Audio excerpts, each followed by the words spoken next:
Welcome to the Panic Button, everyone. I'm Nina.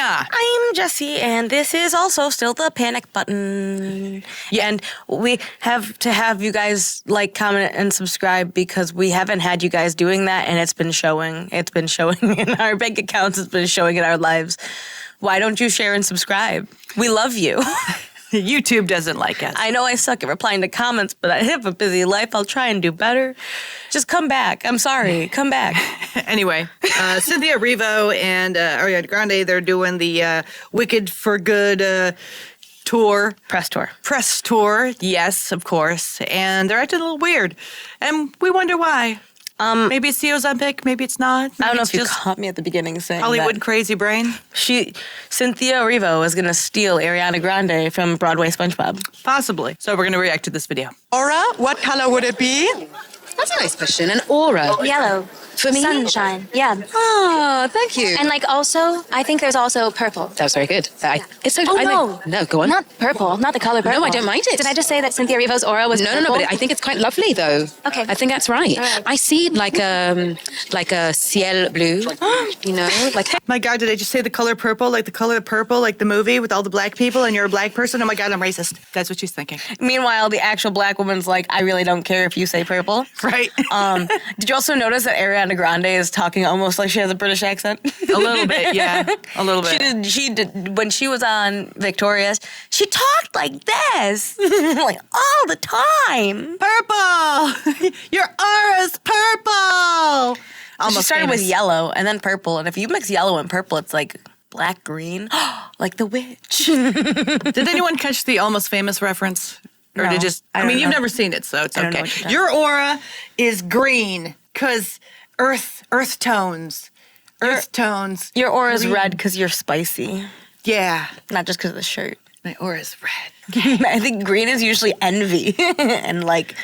Well, how I see green is different than how other people see green. Thank you. Wow, And like- I'm so moved by that. Mate, I tell you now, I have no idea what is even going on at this point. Ladies and gentlemen, welcome back to the channel. It is your host, JD, and in this episode today, boy oh boy, is the cringe going to be hard to stomach. As you can see with this video today, we're going to be talking about the cast of Wicked, specifically Ariana Grande and Cynthia Erivo, because it doesn't take a rocket scientist to figure out that something very, very strange is going on with these two. Something ain't right, man. And the internet continues to talk about how weird things are getting, so I thought I'd give my take and add some British sarcasm to the conversation, because I personally think it is definitely needed. Now, before we get into it, ladies and gentlemen, as always, share this video and let's get into it. Do you have a message for the queer fans who are watching this? We love you. We love you. We love you. We love you, we love you, we love you. And Oz has always been a queer place, a safe place It for is. queer people, for every different color of the rainbow, for everybody. Read the L. Frank Baum books. It's the truth. You're safe with us. We love you so much. That part. The gayer, the better.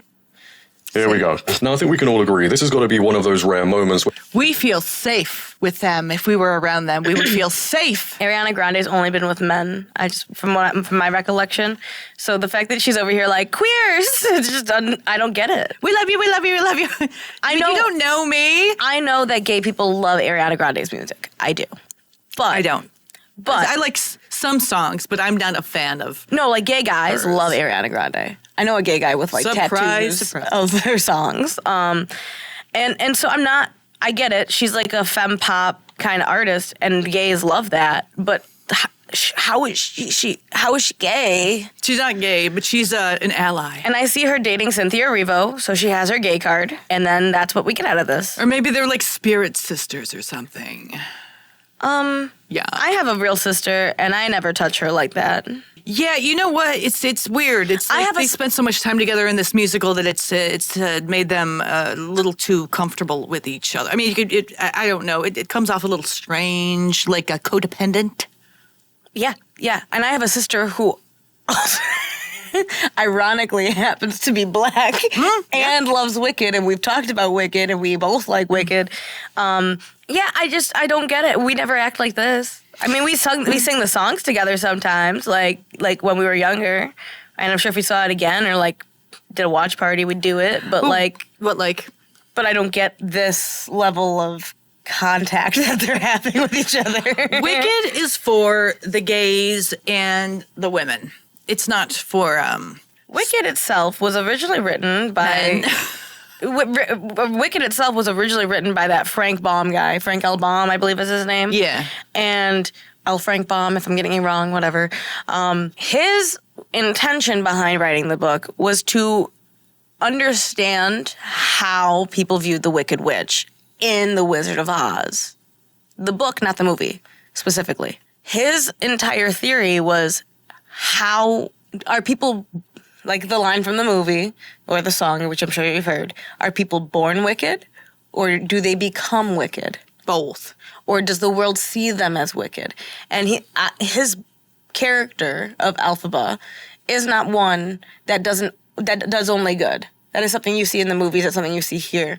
But she does both good and not so good things, and they're good they have good intentions, but that doesn't mean that she's always doing good things. The point of the book is to show you the differences. And yes, there's stuff about animals not being allowed to speak and the rights of animals to exist in Oz, which is a whole different political topic that they cover, but it's not yay gays.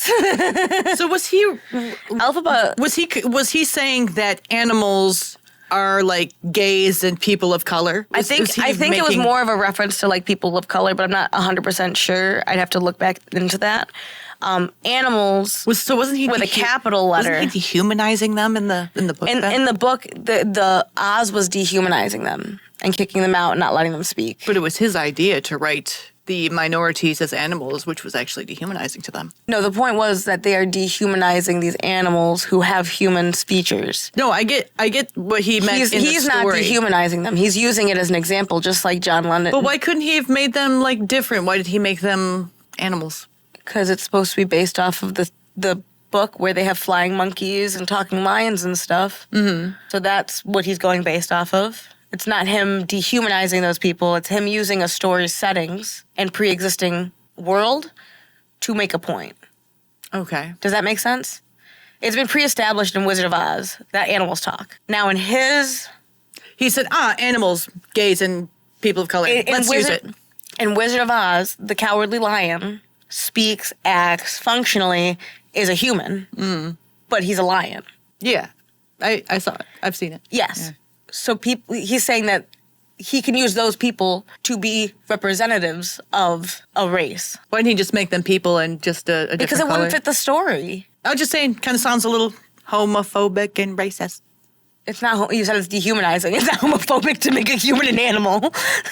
Because they're black? That's not homophobic. Well, if you have like, if you're homophobic and racist and you're like, oh, well, I want to like make them different in the story. The Wicked Witch was a different see color. them as dehuman, like not human, then you would dehumanize them by making their characters animals. The Wicked Witch was already a different color.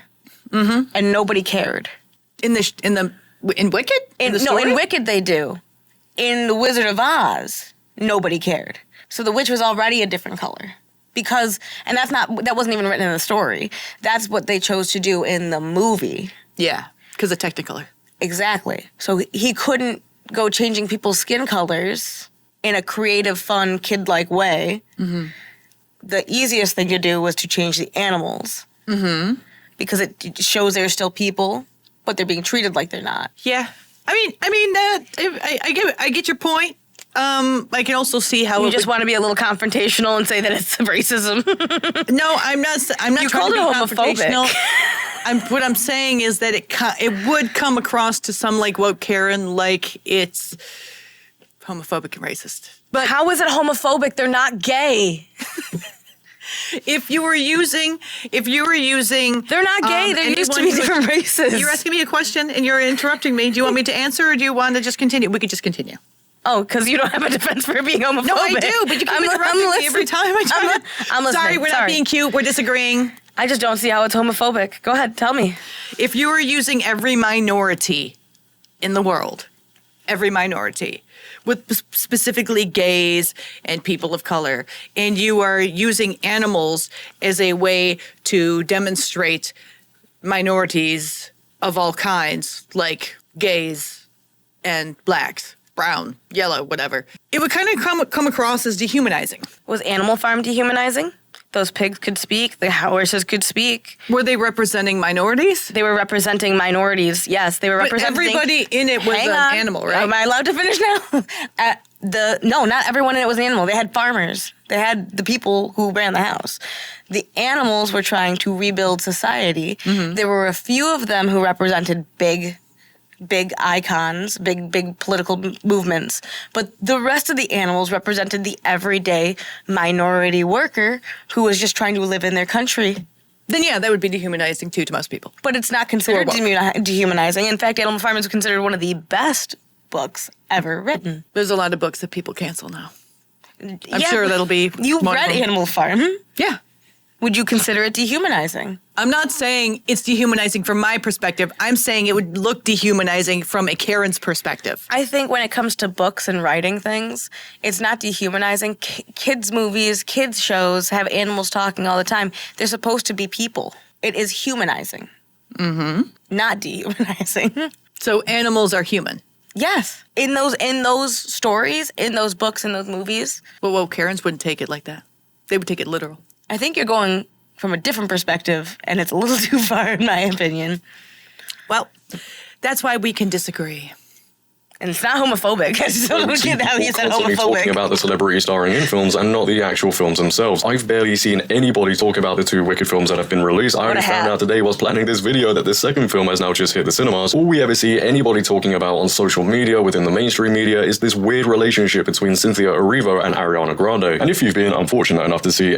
Why was she holding her chair like that? You ever notice how they're like all twitchy with their hands too? They're always touching each other, or like they have to be like right next to each other, like the dog. It's like It's a dog. it's codependency. It's like one of them is the what do you call it? A self-help animal, a comfort animal. What do they call them? Emotional support. Emotional support animal, or maybe they're emotional support animals to each other. I'm not really sure. Maybe I'm dehumanizing them by referencing animals to them, but. Anyway, that's kind of how it comes across. So it's okay to dehumanize things as long as that's how it kind of comes across. To regular people, absolutely. To Karens, no, it would be wrong. It would be wrong. I'm just moving on. Any of the interviews that these two have given, let's be honest, man, as time goes on, they just get more loony by the second. I mean, you would have thought they would have got all the weirdness out of their systems when they did the first press tour last year, but no. It carries on. I mean, it doesn't even matter if it was last year or this year. All we ever see within these interviews is A, constant crying, B, they obsessively touch each other, or C, they do both at the same time. And really take care of each other on screen and off screen, and just kind of have a really truthful friendship and a beautiful sistership that continues to grow and grow even through this press tour. Something's bothering her. She's going to fix something. I know. She's getting the fixing itch that Cynthia Erivo gets. It's not there. Oh, thank you. No, performative. It's performative. That's what it is. Oh, I want everyone to see my quirks. Look. Oh, it's just not. It's not. It's just hair. Oh, you got something right there. Oh, wait. Okay, here. Everyone, I'm quirky. That's how it looks. It's the most I've been touched in days.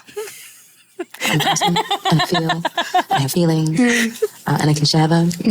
And if you need to cry right now, you cry. Question: how does she wipe?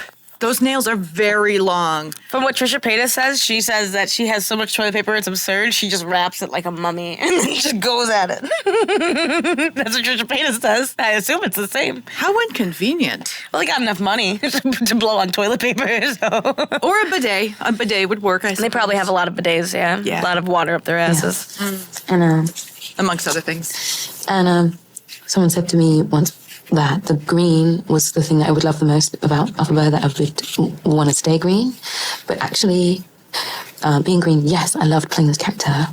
But every time I took the makeup off, I loved who I was even more. This was my first time of doing this. You have been the light of the day. You are such a gift. You brought such light into the room. Thank you very much. Why are you getting teary-eyed? I don't know. I felt very emotional, and I just felt like you both did such justice to the story.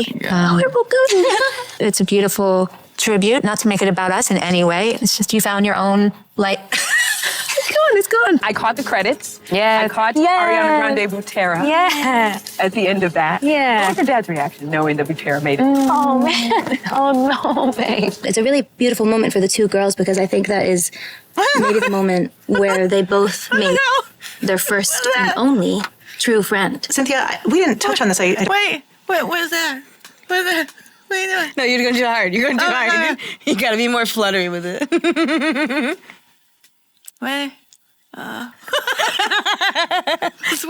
What's going on? We got to be touching at all times. All times touching. Touch. All times. Gotta. Why are you so aggressive? They're not that aggressive. You're over here beating up my hands. I'd rather be with Cynthia Erivo right now. She seems gentle. Well, I'll buy you a plane ticket. Will you? Because her fingers are all dainty and you're over here fucking slapping my hand around. She's over here just like caressing. This is why I could never be in Hollywood. I'm not soft enough. I'm just not soft. Yeah, well, very aggressive. Cynthia Erivo's over here like, oh, Ariana. And you're like, what's happening, babe? Maybe it's my decades of martial arts. I just wanted to. But Jesus. Like that. You know. Oh, That's how it goes. I don't think in what our a dyke. discussion, but I've seen this week people are taking the lyrics of Defying Gravity and really holding space with that and feeling power in that. That's what I want to say to that. People have been doing it for years. Holding space. You're just like bringing it up now. But people have been doing, like, hypothetically, based on what she's saying, emotional theater kids have been doing it for years. What the hell is holding space? What does that even mean? Thinking about it. It's like a moment of silence? No. It's like setting aside a time and a moment to think about it, which theater kids have been doing for years with this. Like I did, like when I was 16, I heard Defying Gravity and I was like, you know, like every fucking theater kid does that. I didn't know that theater kids could like not talk and just think. They always have to be. Did you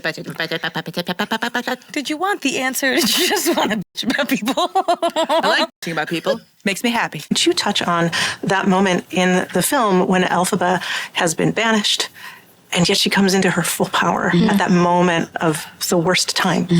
I didn't know that was happening. I've seen it, yeah. That's really powerful. Yeah. That's what I wanted. Yeah. I didn't know that was happening. Oh my God. Oh my God, I was right. I got it to a T. The caressing of the one finger. Did you see it? I saw it. the little hello finger. I'm here with you. You're not alone, one finger. We have a connection. Very sexual, Darren. Sexual, Darren. Which, if you don't watch Ghost Adventures, you should. It's good. I've never seen someone. I gotta do it on the board. I'm so sorry. This is the only time I've ever seen this in real life. It's when you see someone's eyebrows. They start right. This is the face. They start like this. And literally Ariana Grande's eyebrows, they go like this. Like she's so sad. Did you see it? Yeah. They literally go upside down. They're like Nike swishes. They go from regular to whatever the hell this is. Concerned. She's concerned for the world. I only thought I ever saw it in cartoons, but now I'm seeing it in real life on someone and I'm just realizing it. Because you see it in cartoons, they go, wah. But like she literally goes, wah. Like it's crazy. Yeah. Yeah, it's very... She's got that facial acting down, man. Like a cartoon character with that eyebrow move. Indeed. I'm not trying to be mean. I think Ariana Grande is fine. Whoops. Yeah. There's way more bad people for the world than Ariana Grande and Cynthia Erivo. Yeah. However, this is a lot. This is very entertaining for me. They're starting. She's got the beginning press. She's softening her face for the emotional reveal. Not the time, helicopter. Go. Hey. It's been a pleasure spending time with you. There it is. It's been a pleasure getting to know Inward. you, and I hope you will be there the rest of my life. I hope you'll let my friendship be one of the things that you're learning how to let in. Forever, I'm here. It's not normal. Please. So when you don't have normal everyday people worries, everything becomes emotional. Everything is, well, let's see here. If you don't have I don't agree. Say tomorrow you have no money problems and you have like millions and millions of dollars. You don't have to pay taxes on it. You're living in a really, really nice house in a very sunny area, and everything you want is handed to you. What do you complain about? The weather. Being too sunny? Yeah. Too wet, too dry. Don't like it. My feet are too So cold. you have to... Would you be like an angry person? Would you be a happy person? Would you be a very emotional person? I already don't agree with you, and I'm going to tell you why. I think Now, the over emotional is a lot. However, if you stick anyone in a huge role like this, they're going to be overwhelmed most of the time. And depending on how overwhelmed they are, it's going to show. Now, Ariana Grande, I've known for a long time, and she's been in pretty big roles. There's no reason to be getting this emotional. However, you are taking on an iconic role in the first official movie for that huge, huge musical. It's a big deal. Do I agree with getting this emotional about it? No. But if someone told me, did you know there are 17 million people right now listening to your version of Defying Gravity and taking that and listening to it again and again and listening to you say it, sing it, perform it, then yes, I would also be like, wow, that's actually a really crazy thing. Mm-hmm. But I wouldn't sit there and be like, I've never thought that they were holding space. I wouldn't sit there and be dramatic about it. But it'd be like a crazy realization. No. I'm trying to understand the headspace you would have to be in to be this kind of emotional about really They're acting like they've never had a big role before in their life. And this is their breakout role. That's what they're acting like. Mm-hmm. But Ariana Grande has been famous, has been extremely famous. I've never heard of Cynthia Erivo before she started doing Wicked. Yeah, I have. But that's me. I mean, she played Harriet Tubman. I didn't see her get that emotional about Harriet Tubman. Because she's not getting the attention that she's getting here. This is probably the most attention she's ever gotten in her life for something she's doing. The more attention you get, the more emotional you get? For women, sometimes. For especially if it's something you wanted to do. Imagine you got cast in a production that's guaranteed to get millions of people watching, and people actually receive it well. Imagine how you'd feel. Strange. Yes, and some people react differently, and imagine how I'd feel. I'd probably be a little overwhelmed and cry out of joy. Not in public, but at least to you. And what if it's just another performance? It could just be another performance. They are acting like it's their first major breakout role. However, if it was a nobody, would you feel the same way? I don't know. I guess it would depend on the somebody or the nobody. If it was somebody that had, wasn't a Nepo baby, let's say that they worked their way onto Broadway, they did really well, and then they cast them in the movie. Would you feel the same way? But I've seen a lot of actors who have come from nothing and then gotten like a breakout role, and I've never seen them act this strange. Because they're not bred into it. They've been in it. So now they're acting out what they think they should be acting like, is my hypothesis. However, my only statement is that if someone like you or me or Joe Schmo down the street got a role like this and responded like this, I'd be less critical. My opinion is I think that they haven't been hardened to the realities and the struggles of like normal people and how they have to live in society and the things that they normally have to deal with. So they're kind of more soft inside than most people who have been kind of jaded. So I think that might be somewhat of and why when you they're so additionally sensitive. But if you additionally pair that with sensitivity, then again, if you're told that somebody is listening to you, specifically you, and taking that to mean something, if your goal is to do that, is that not something that would move you? I'm not saying to tears, but would it not move you? I'm not sure. Anyone else? I'm not really sure how I would take it, honestly. Were you not moved when we started getting reception here? Yeah, but I'm more like... You're just pessimistic is all. Yeah, I'm very pessimistic. So if you're super pessimistic and then someone finally hits you and then you get a role and you get a song deal and you get $3 million. I'd still be pessimistic, though. But you wouldn't be fucking excited? I would be excited, but more fearful. And that could be a reason for tears. I don't feel like I deserve this, so I'm crying because it feels unrealistic to me. It's scary. It doesn't feel like it's going to end well. Well, that's why we have different opinions. I've been to therapy longer. You've been what? I think I've been to therapy more recently, and if not longer. I don't know how long. No, you definitely have not been to therapy longer than for me. 3 years. I've been to therapy longer than our age gap. It's been a long time. Well, I've been in therapy more recently. I think I understand how someone can be that sensitive. You're not that sensitive, and therefore I've never been that sensitive. Therefore, you don't share nor do you consider the feelings of sensitive people. No, because I think it's like, ugh. Well, just from a personal perspective, you might want to consider it because you're dating a sensitive girl. For everybody, just stop. I haven't been on this planet for a very long time, but never ever in my life, and I think a lot of people will feel this. You can cut this if you want later, But you're also sensitive about certain things, no? Puppies. You don't like reading comments. I don't like reading comments because I don't know who are bots and who are not bots. And it's never constructive criticism. It's usually just brutally cruel. And I don't see a positive to that, especially with someone who's suffered with depression since I was 10. I don't see that as a positive. I'm not saying it's a positive or negative, but you're not going to do certain things because you're sensitive to them. Yeah. And you're agoraphobic, so you're sensitive to do it. Yeah, you are sensitive to, everyone is sensitive about certain things.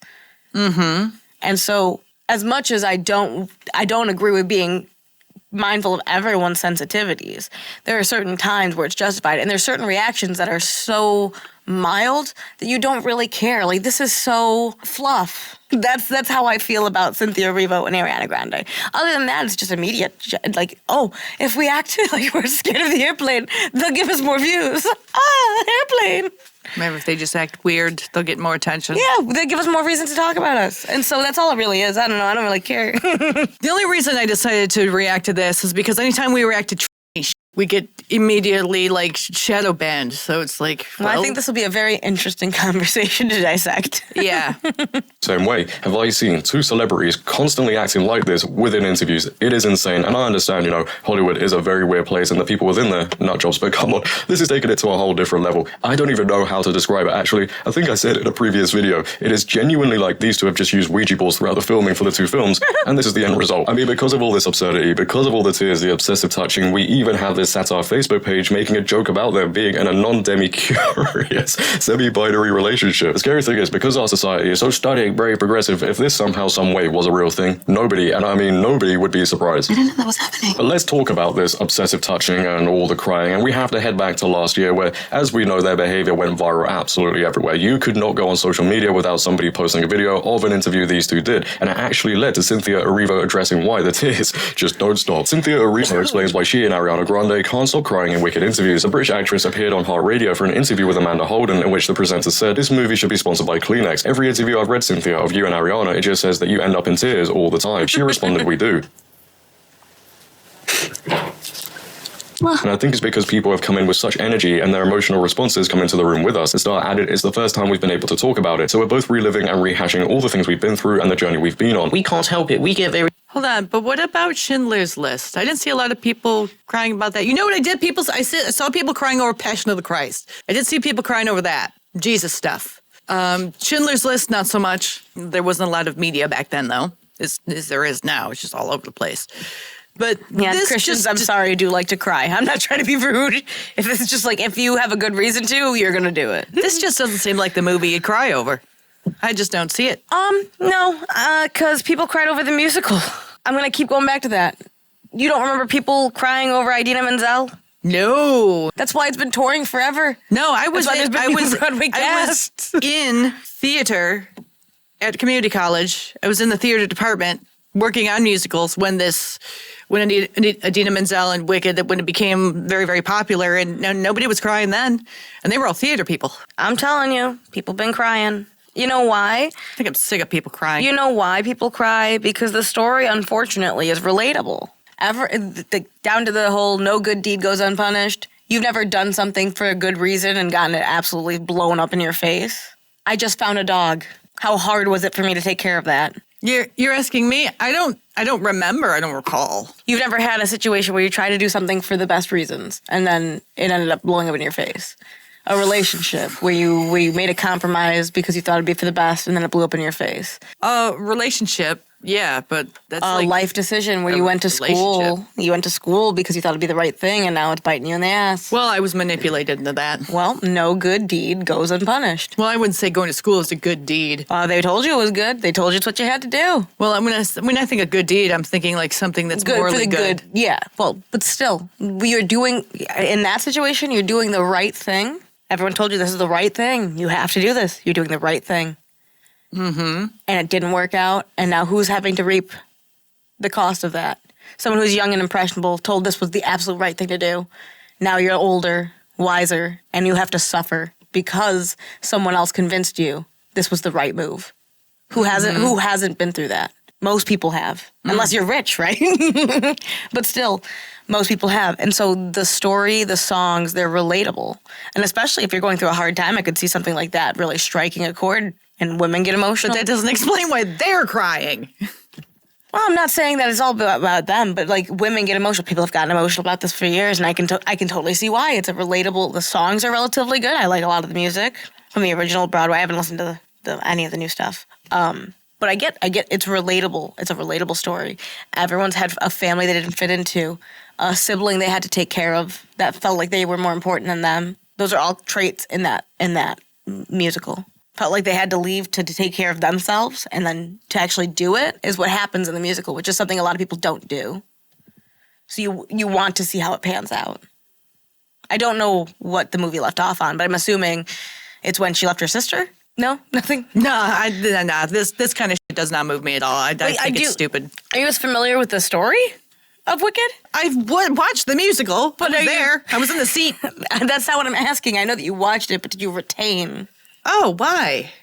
That's the difference. You don't. I'm not like I don't get. It's very hard for me to be moved by many things. I mean, you really have to do the work. Her sister literally couldn't walk, and that took more precedence over Elphaba's life, and so she had to take care of her sister for most things, and no, nothing. That's okay. That's the actual story, and it's relatable. That's why I'm saying it's going to do well. It's relatable. People cry because they're like, boo, I have a sibling I have to take care of. I went to college, and I shouldn't have done it. I did a good thing, and I got punished for it. I don't get it. I think you need to watch it before you start judging it all completely. Why do I need to watch it? I already saw it. You at least listen to a summary. I saw it. But you said you retained none of it. No, I didn't emotionally retain any of it because it didn't move me. I just thought I was entertaining. It's like Guys and Dolls. Ta-da! Hang on, I want to check the camera. I feel like we've been going forever. People in the comments, they're like, oh, they're going to break up. They have a bad relationship because they disagree. And it's like... We're about to hit 4 years, guys. What are you talking about? It's the 21st in like 3 weeks. We're about to be 4 years in. Like, we have disagreements. I couldn't imagine being in a relationship where you always agreed constantly. No, but you also can understand where I'm coming from with my perspective, and I also understand your perspective, which is why I said I know who you are and why you don't think this way. But for a second, consider the other opinions. I just couldn't. I don't understand. And I know Nina's stubborn, okay? For everyone who says it, they're like, oh, Nina's not listening to Jesse. Yeah, she does. She just does it in her own way. She just doesn't listen, like, actively. She'll listen, like, 10 seconds after I said something. Pretty much. But that does not But you care. You care about my opinion. It does not demolish a relationship to disagree with someone. No, and if you think it does, you're probably not in a relationship. And not one that's going to last, at least. Absolutely not. If you can't make, I mean, we've done this for 4 years now. It's obviously gonna last at least as long as we choose to make it last. Mm-hmm. And so that's completely up to you guys to think however you want to think. It's okay. She listens. Listen, she says she does. I have my own way of listening. Because I'm not the norm. Nina's just got a lot of opinions, and she wants to say them when she says them. Indeed. Very emotional about it. Really?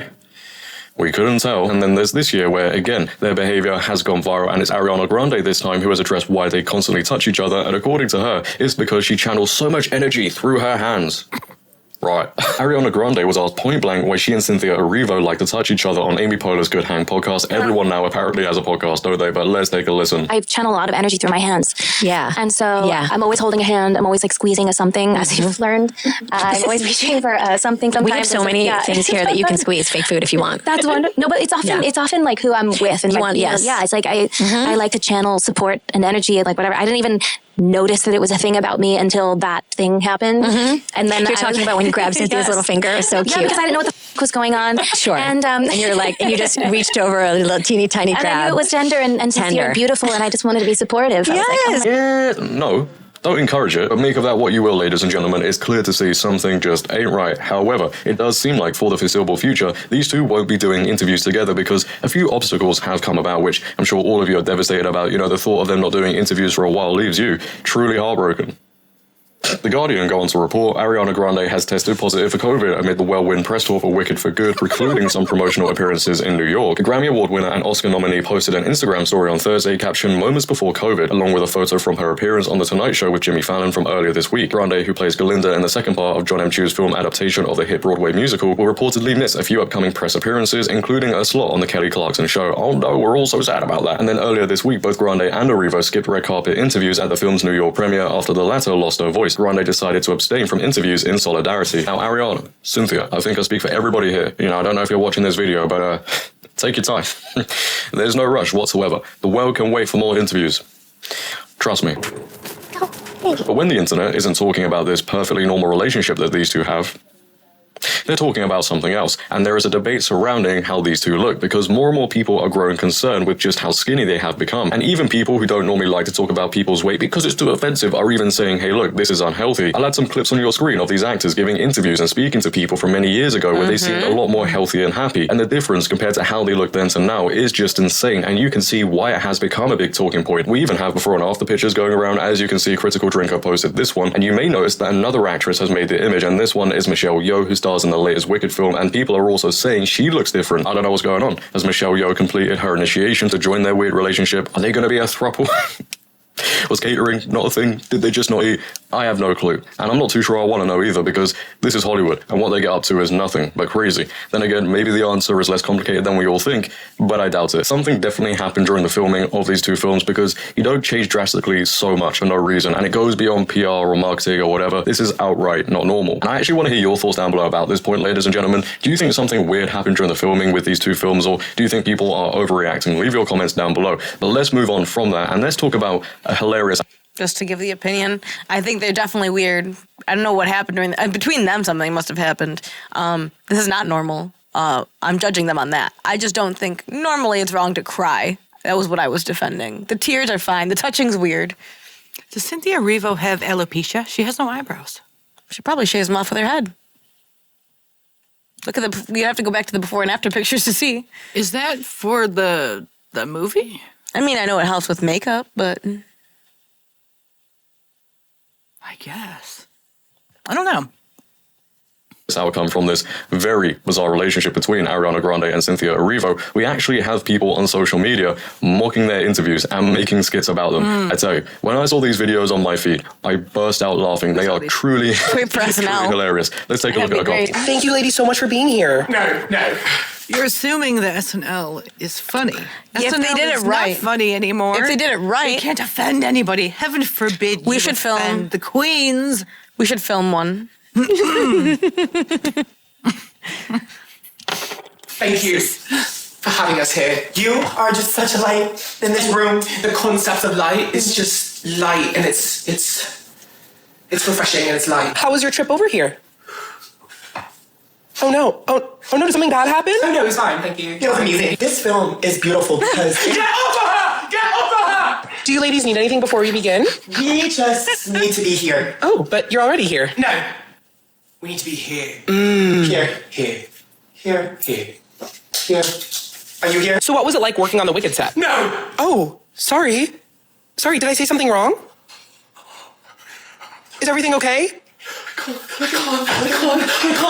can't. What we chose to do with the roles was something that I study. Yeah. Where are you from? Dayton, Ohio. Oh my god. Oh my god. Oh my god. Oh my god. Dayton, Ohio. Did I say something wrong? Yeah, I think it's fair to say the internet has had enough of these two, and they are now deciding to mock the interviews, which, if we get videos like that, I'm all for it, man, because they are hilarious. The thing is, if Ariana Grande and Cynthia Erivo were acting like... When did Instagram and TikTok become funnier than SNL? Was it post-Kristen Wiig days? It's definitely been because when Trump was first in office, they were okay. Yeah. And then they flopped after that. Because they couldn't be offensive anymore, so they had to be, like, culturally appropriately funny? I specifically have a moment in my head that I consider the death of SNL. Okay, It is the end of the episode just after Biden got elected. and they were basically saying, "Thank you, Trump. We had years of hilarious content because of you." That was the moment they went completely unfunny. Yeah. Nothing after that was good anymore. Yeah, you're right. I can't think of it. They literally said, "Thank you, Trump, for being the funniest fucking guy. You gave us the best content for years." Yeah, I don't remember anything funny after that. I know they tried to be funny, but when you're hiring like woke actors and woke writers, you're just not gonna get funny. You're gonna get dead comedy.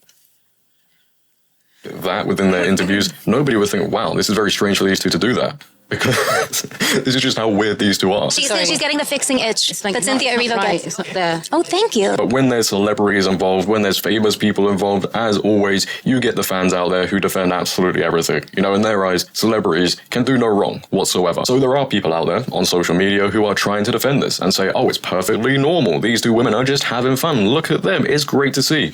No, it's not. Newsflash, this is not normal. And again, I understand, you know, the people within Hollywood.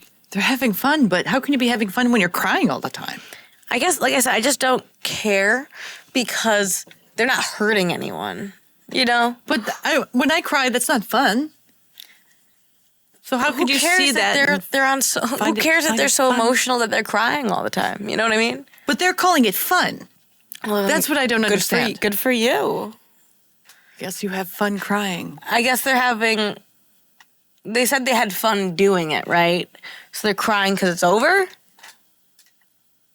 I guess they're happy tears? They're happy. They're thinking back and they're like, oh, I'm never going to do that again. Boo-hoo-hoo, but it was fun. I'm so confused.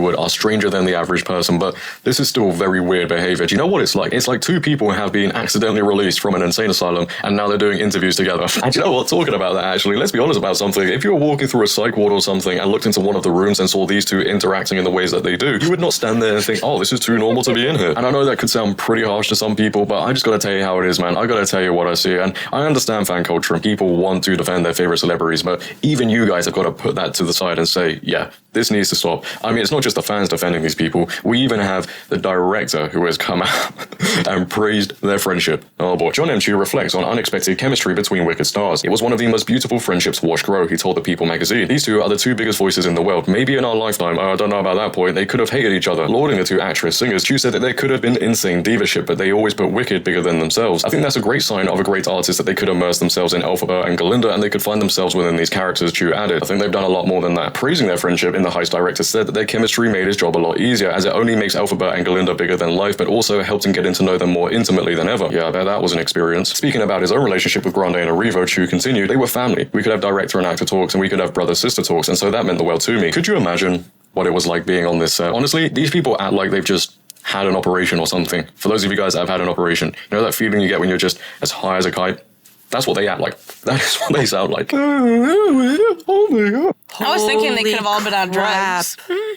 I know what it's like to be on nitrous many times because of the teeth surgeries I've had to do. That's it. How I felt under nitrous is how they act. They probably all are on the same antidepressant, dude. Except for the crying thing. They probably cry. I didn't feel like I wanted to cry, but I felt like, ooh, everything feels light. There's not like this heaviness burden on your shoulders, and everything is positive. Hot take, the crying is the hunger pain. Maybe. Hot take. Anyway, what'd you guys think? Like and subscribe. Let us know, and we'll see you in the next one. Come back. We miss you. Bye. We love you.